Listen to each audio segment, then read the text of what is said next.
भगवान सूत जी कथा सुना रहे ऋषि मुनियों को देवी भागवत की, और स्वयं भगवान वेद व्यास जी कथा सुना रहे हैं जन्मजय राजा को।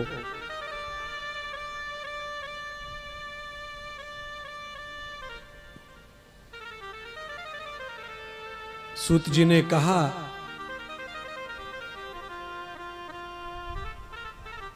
एक समय ऐसा आया कि स्वयं भगवान श्री विष्णु जी को देवताओं के हित के लिए युद्ध लड़ना पड़ा।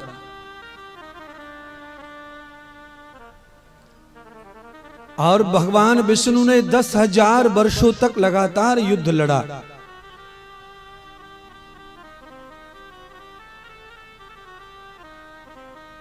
भगवान सूत कहते हैं, देवताओं का हित करते करते भगवान 10,000 वर्ष तक युद्ध लड़ते रहे दैत्यों से।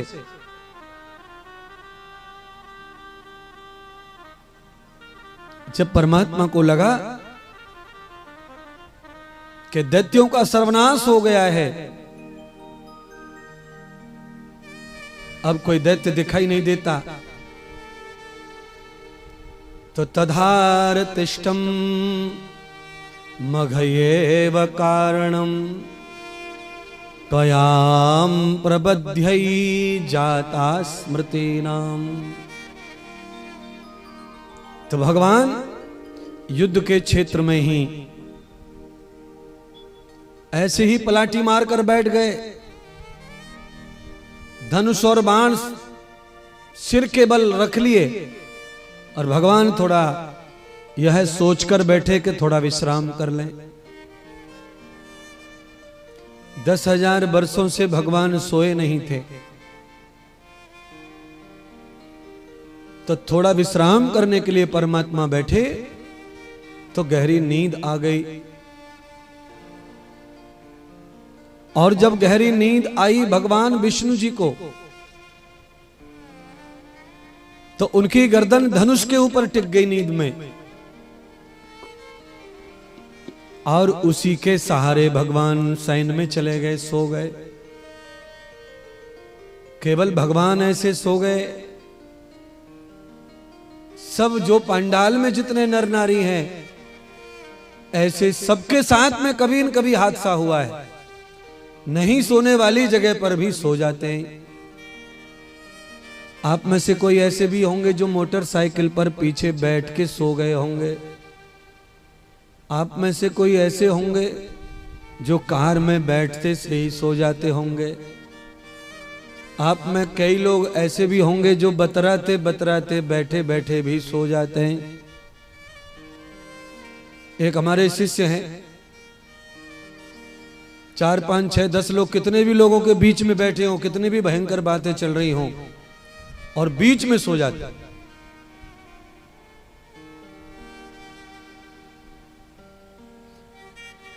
उन्हें बात बताने के लिए जगाना पड़ता है।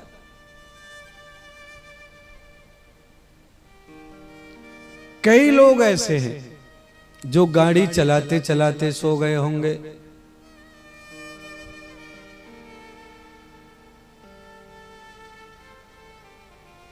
कहने का अर्थ है कि जहां नहीं सोना चाहिए, वर्जित है, वहां भी कभी कभी निद्रा आ जाती है।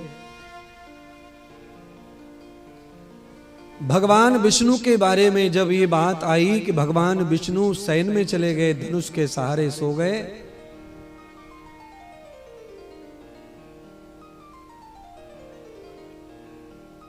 सारे देवता भगवान श्री नारायण को ढूंढते ढूंढते पहुंचे युद्ध क्षेत्र में। देखा कि भगवान नारायण शयन में है, सोए हुए हैं। सब देवताओं ने ब्रह्मा जी को कहा, ब्रह्मदेव आप ही जगाइए। तो ब्रह्मा जी ने कहा, यह उचित नहीं है, किसी की गहरी नींद को तोड़ना अपराध है।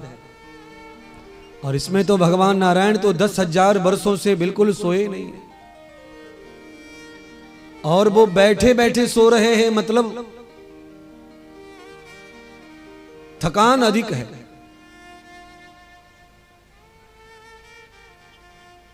तो कैसे जगाया जाए? और भगवान श्री हरि को नहीं जगाया गया तो देवता पुनः आक्रमण कर देंगे, माफ करो, राक्षस पुनः आक्रमण कर देंगे। दैत्यों के डर के कारण सब देवता नारायण को जगाना चाहते हैं।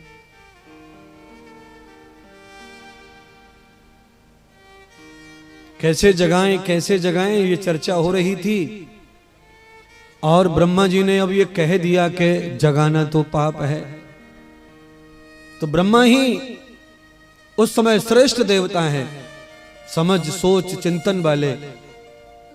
तो ब्रह्मा जी ने सब देवों को कहा कि कोई न कोई मार्ग निकल जाएगा। तब ब्रह्मा जी ने मार्ग निकाला। ब्रह्मा जी ने मार्ग निकाला कि एक कीड़ा पैदा कर दिया, जिस कीड़े का नाम है देवी भागवत में बामनी, दीमक जैसा कीड़ा, लाल चींटी जैसा कीड़ा।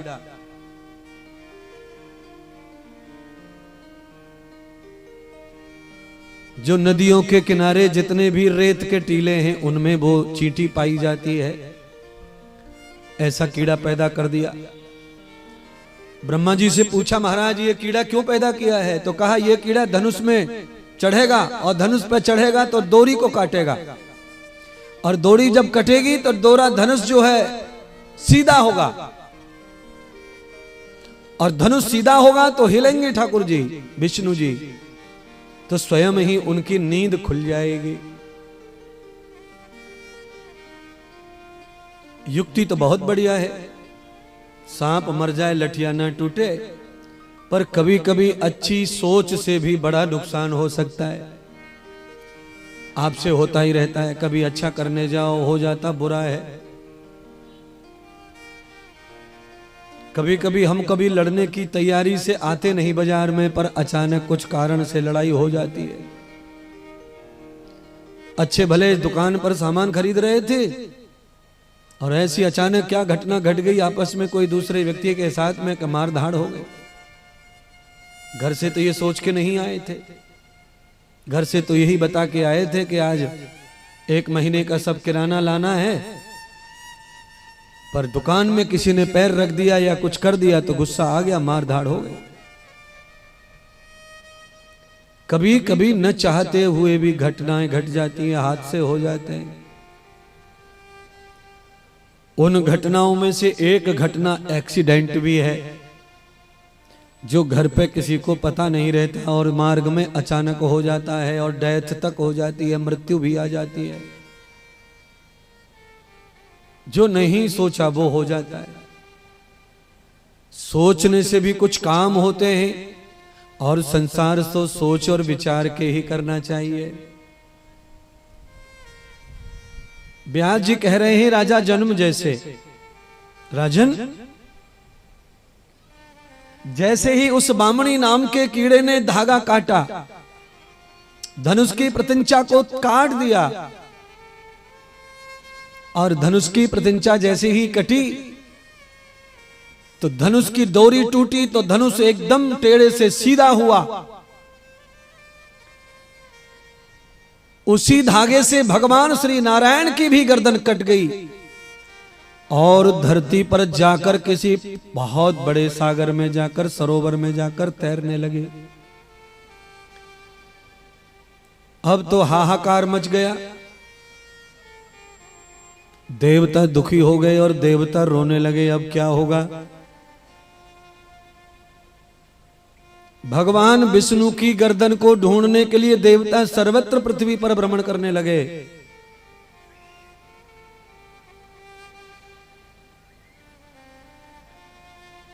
भगवान विष्णु को जगाने के अपराध से बचने के लिए धनुष की डोरी के लिए कीड़ा बनाया, तो भी बड़ा अपराध हो गया, बड़ा हादसा हो गया कि स्वयं नारायण की गर्दन ही काट डाली डोरी ने।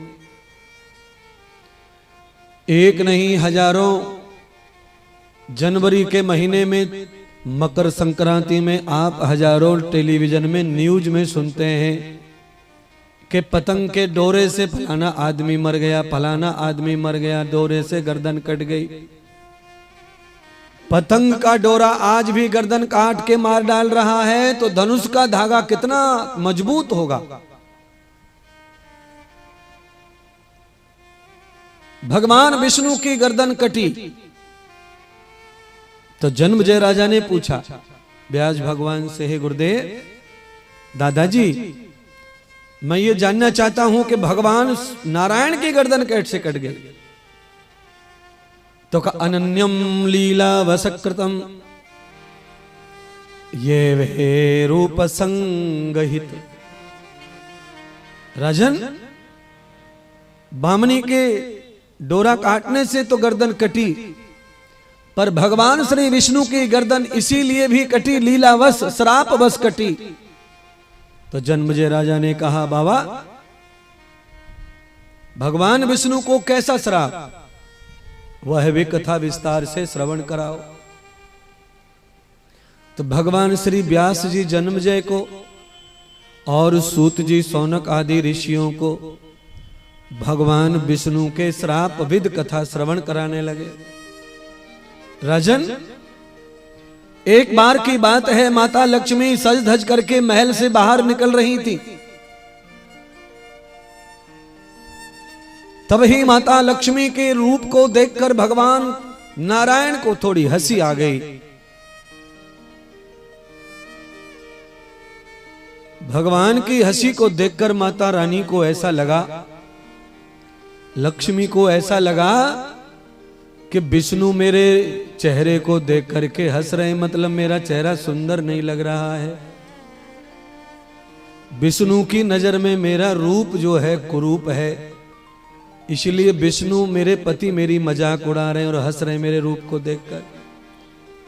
लक्ष्मी माता नाराज हो गई और नाराज होकर विष्णु भगवान को श्राप दे दिया, आप मेरे पति भले ही हो, पर आपने मेरे चेहरे को देखकर जो हंसकर मजाक उड़ाया है, मैं भी लक्ष्मी हूं।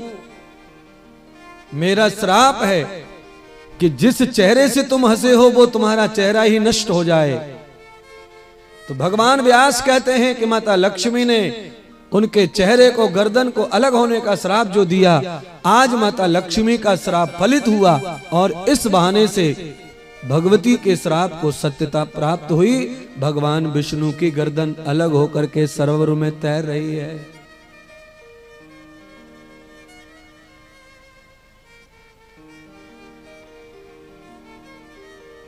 सारे देवता अब तो कैसे होगा, बिना नारायण के तो राक्षस हमें मार डालेंगे। परमात्मा श्री हरि ही हमारे रक्षक हैं, वही हमारी रक्षा करते आ रहे हैं। व्यास जी कहने लगे, राजन भगवान विष्णु की गर्दन कटने के पीछे एक और इतिहास और एक और कथा है,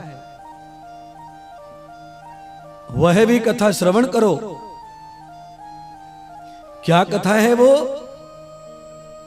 तो भगवान व्यास कहने लगे, वो कथा है, एक हयग्रीव नाम का एक बहुत बड़ा दैत्य पैदा हुआ था सृष्टि पर।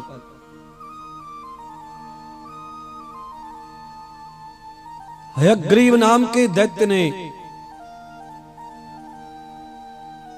प्रकट होकर जन्म लेकर के आदि शक्ति 18 भुजाल वाली दुर्गा माता का ध्यान किया। प्रपन्नम ध्यान युक्तानाम ये वे संग दर्शनम वर्णो वर्ण हस्ताभ्याम ये वलोके सदान संग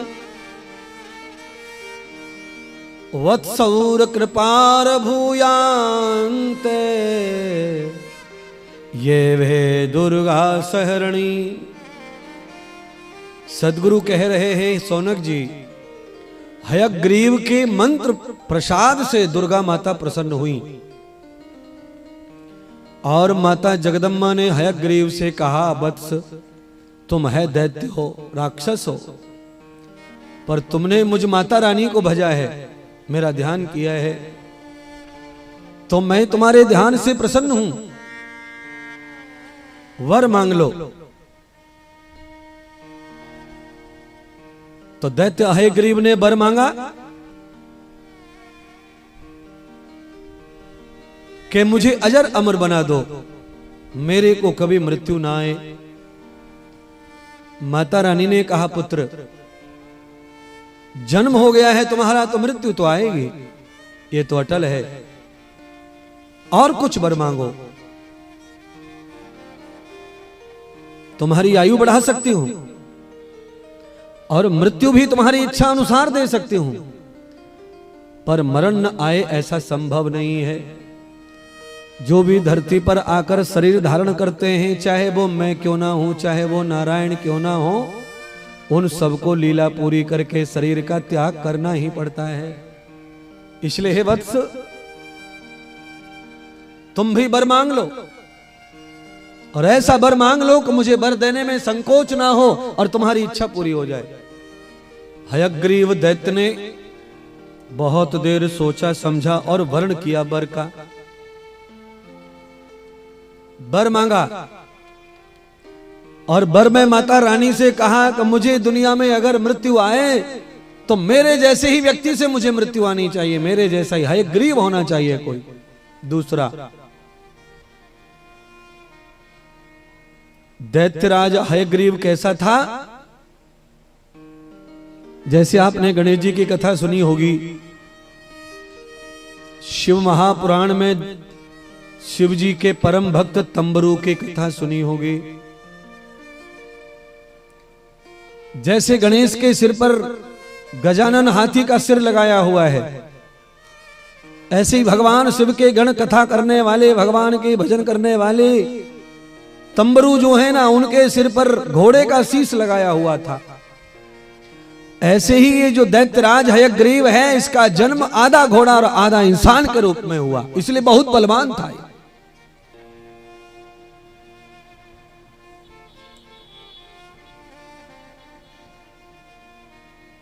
दुर्गा माता ने हयग्रीव दैत्य को वरदान दे दिया कि हां जा, तेरी मृत्यु हयग्रीव के माध्यम से संपन्न होगी। जब भी तू मरेगा, तेरी मृत्यु करने वाला तेरे जैसा ही शख्स होगा, तेरे जैसे रूप वाला हयग्रीव होगा। इसलिए हे राजा जन्मजय, माता रानी के वरदान को पूरा करने के लिए भगवान नारायण ने लीला की है।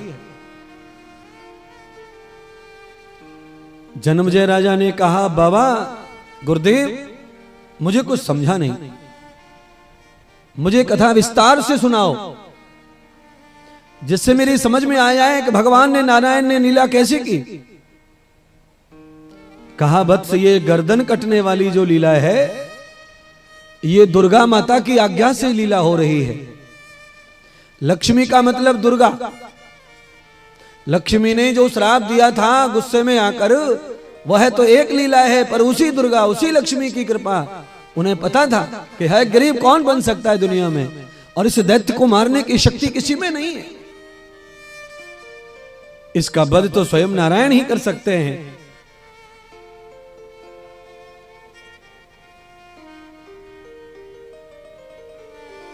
सब देवता निश्चित होकर के परेशान होकर बैठ गए।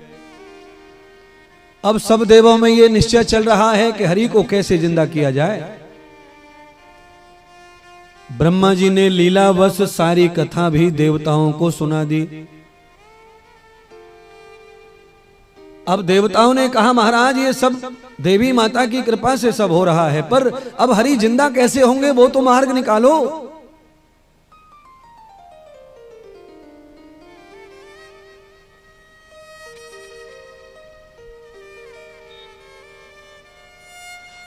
तभी ब्रह्मा जी ने मार्ग सूझा और मार्ग निकालते ब्रह्मा जी ने सब देवताओं के बीचा बीच इंद्र का घोड़ा खड़ा हुआ था। ब्रह्मा जी ने बिना किसी को बताए इंद्र के घोड़े की गर्दन काट दी। अब इंद्र के घोड़े की गर्दन काटी तो अचानक इंद्र बहुत ज्यादा क्रोधित हो गए। महाराज ये क्या किया? अच्छा एक बात बताओ, आपकी गाड़ी खड़ी हो कार, और कार में से उतर के कोई बड़ा सा पत्थर मार दे शीशा पे तो कैसा लगेगा? अब इंद्र जिस घोड़े पर आया उसकी गर्दन अचानक काट दी ब्रह्मा जी ने बिना पूछे। इंद्र ने कहा कि महाराज आपने ये क्या किया, मेरे उच्चस्त्रा इतने महान घोड़े को मार डाला आपने और गर्दन काट दी। भगवान विष्णु को जीवित करने की बात चल रही थी और आपने तो यहां जीव हत्या और कर दी, घोड़ा और मार डाला। तब भगवान ब्रह्मा जी ने इंद्र को समझाया। इंद्र, भगवान विष्णु देवताओं के हित के लिए अवश्य जीवित होंगे, पर माता अंबे भवानी का जो वरदान है उसे पूरा करने के लिए उस दैत्यराज हयग्रीव को केवल और केवल भगवान नारायण ही मार सकते हैं। और ये गर्दन कटने की जो लीला हुई है, ये भगवान विष्णु हयग्रीव अवतार धारण करेंगे, इसीलिए ये लीला हुई है। सारे देवता संतुष्ट हो गए और उस लीला की बाट देखने लगे। ब्रह्मा जी ने घोड़े की गर्दन काट के भगवान श्री नारायण के धड़ पर स्थापित कर दी और देखते ही भगवान श्री नारायण चेतन हो गए। सारे देवताओं में प्रसन्नता का वातावरण पैदा हो गया। सब भगवान श्री हरि की जय जयकार करने लगे। बोलो हयग्रीव भगवान की जय हो। सब भगवान नारायण को हयग्रीव के रूप में जब देखा तो भगवान व्यास कहने लगे राजा जन्मेजय से कि राजन, आज दैत्यराज हयग्रीव जो है वो युद्ध के मैदान में चारों तरफ हाहाकार मचा रहा था। देवताओं को ढूंढते ढूंढते हयग्रीव दैत्य जो है ब्रह्मलोक में पहुंच गया। देवता सब भगवान विष्णु के पास आए हुए थे ना, तो हयग्रीव दैत्य जो है देवताओं को घर घर ढूंढ रहा था मारने के लिए, पर प्राप्त नहीं हुए। तो ढूंढते ढूंढते वो वहां पहुंच गया जहां सब देवता इकट्ठे भगवान विष्णु को जगाने के लिए आए थे, लीला करने के लिए। कभी कभी जो है गीदड़ की मौत आती है तो वो स्वयं ही गांव की ओर भागता है। हयग्रीव का आज अंत होने वाला है दैत्य का, तो देवताओं को मारने के लिए वो ढूंढते ढूंढते वहां पहुंच गया ब्रह्मलोक में। और देवताओं को देखते ही चिंघारने लगा, चिंघारने लगा, चिल्लाने लगा, अरे बुज़दिलो, ब्रह्मा की शरण में आकर बैठे हो, आज मैं ब्रह्मा सहित तुम्हारा नाश कर दूंगा, एक को भी छोड़ूंगा नहीं। तो उसने आक्रमण कर दिया सबसे पहले ब्रह्मा के ऊपर। जिसने तुम्हें शरण दी है पहले उसी को सफाया करूं, तुम्हें तो मैं मार ही डालूंगा, तुम तो भागते फिर रहे हो मेरी वजह से। जैसे ही ब्रह्मा के ऊपर आक्रमण किया तो हयग्रीव भगवान नारायण ब्रह्मा जी के पास ही उपस्थित थे। पहचान नहीं पाया, दैत्य पहचान नहीं पाया अपने काल को। भगवान विष्णु ने चक्र चलाकर हयग्रीव की गर्दन को उड़ा दिया महाराज। दैत्यराज हयग्रीव का अंत कर दिया नारायण परमात्मा हयग्रीव अवतार लेकर। श्री व्यास जी भगवान जन्मेजय राजा को कह रहे हैं कि आज दुर्गा माता के दिए हुए वरदान को सफल करने का समय आया, तो माता रानी ने ही ये वरदान लक्ष्मी के रूप में नारायण भगवान को श्राप देकर के ये लीला करवा दी। और ज्यादा से ज्यादा दुर्गा माता अंबा भवानी ज्यादा से ज्यादा लीला अपने काम भगवान श्री नारायण से ही करवाती हैं, ये ध्यान रखें आप।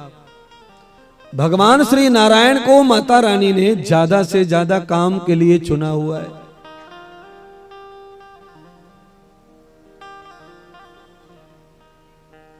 आज भगवान श्री व्यास जी हयग्रीव दैत्य की कथा श्रवण करा के यह बताना चाहते हैं कि दैत्यराज हयग्रीव ने भजन किया तो दुर्गा माता प्रसन्न होकर के उसे वरदान देने आई, और उन्हीं के वरदान को पूरा करने के लिए भगवान नारायण ने ये अद्भुत लीला की है। इसलिए हे राजा जन्मेजय, भगवती माता ऐसी दयालु हैं, और ये लक्षण केवल मां में ही पाया जा सकता है कि उसकी औलाद अगर पापी और दुष्ट हो तो भी मां उसके कल्याण के लिए उसे आशीर्वाद देती ही रहती है। ये मां के अंदर लक्षण होता है, हर मां में लक्षण है ये। बेटा चाहे जितना भी नीच निकम्मा क्यों ना हो, पर प्रत्येक मां अपने बच्चे को वरदान देती ही रहती है, कृपा करती ही रहती है। दैत्यराज महादुष्ट है, फिर भी जगत माता ने उसे कृपा कर दी, भजन का फल दिया, मन चाहा वर प्रदान किया। तो मन चाहा फल प्राप्त होवे, उसके लिए आपके अंदर भी कोई दैत्य जैसे कोई दोष होंगे होंगे होंगे, पर भगवती माता का ध्यान, भगवती माता की आराधना, भगवती माता का पूजन करते करते उन दोषों के साथ भी माता तुमको बल प्रदान कर सकती है, आशीर्वाद दे सकती है। क्यों? वो मां है, जगत माता, अच्छे बुरे सबके ऊपर भजन की कृपा करती है। पर याद रखे, साथ में तुम्हारे अंदर जो दुष्टता है, लाचारीपन है, उसके लिए वो अपना खुद भी हथियार उठा लेती हैं। केवल वो वरदान देती है, दैत्यों को इतना नहीं है, वरदान के साथ में दैत्यों का सफाया, दैत्यों की मौत भी उन्हीं के हाथों में है। जो दैत्य काल से संभलते नहीं, उन्हें जगत माता निगल जाती है।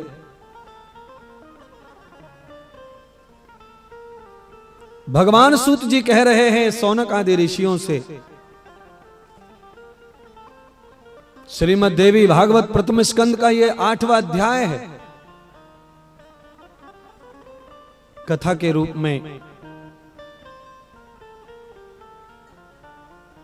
इसीलिए मुझे ऐसा लगता है कि हम सबको मिलके भी साल में जब जब माता रानी का संकल्प आए, माता रानी का उत्सव आए, तो हम सभी सनातनी हिंदुओं को चाहिए कि हम माता रानी के खूब गीत भजन उपदान करें, व्रत उपवास करें, क्योंकि सभी को मौत तो लिखी हुई है, पर मौत भगवती के विधान से होती है तो हमारा कल्याण होता है। ये जो कथाएं है ना, ये हिंदू मुसलमान जब नहीं थे, ये तब कथाएं हैं, तब की लीलाएं हैं।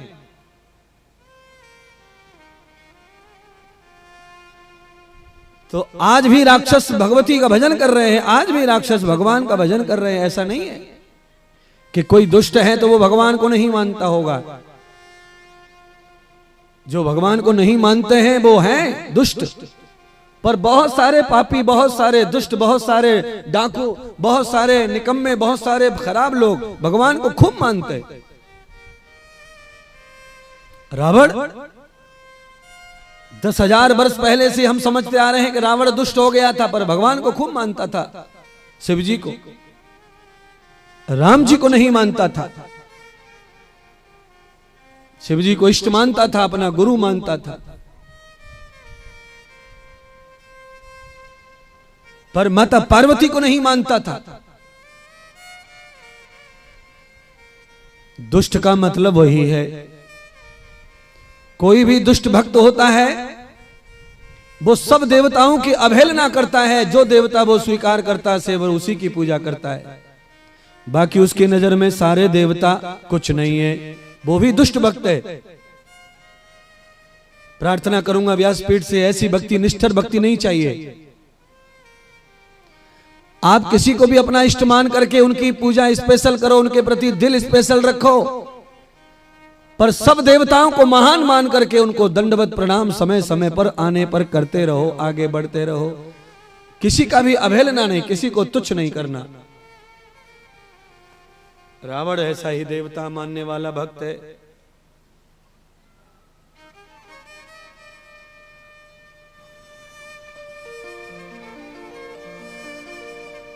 इसलिए रावण को दैत्य कहते हैं, राक्षस।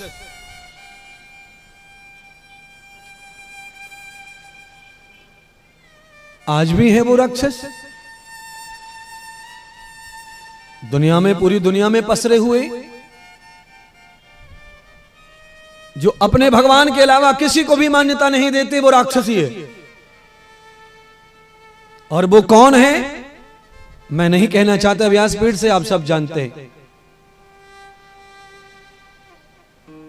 केवल और केवल भक्त सनातन धर्म में है, हिंदू धर्म में ऐसे भक्त हैं कि पेड़ पौधों से लेकर के सब में भगवान को मानते हैं। हिंदू धर्म में, सनातन धर्म में ना गिरजाघर से परेशानी है और ना मस्जिद से परेशानी है। यह दिल, यह भक्ति और यह भावना केवल हिंदुओं में ही महान पाई जाती है, जो सबके पूजा पाठ से हम प्रसन्न रहते हैं, क्योंकि हम तो सब में ही भगवान मानते हैं। और हमारे यहां तो सुंदर सुंदर भजन भी ऐसे गाए गए हैं कि जिनमें भगवान दिख रहा है कि तुझ में राम, मुझ में राम, सब में राम समाया।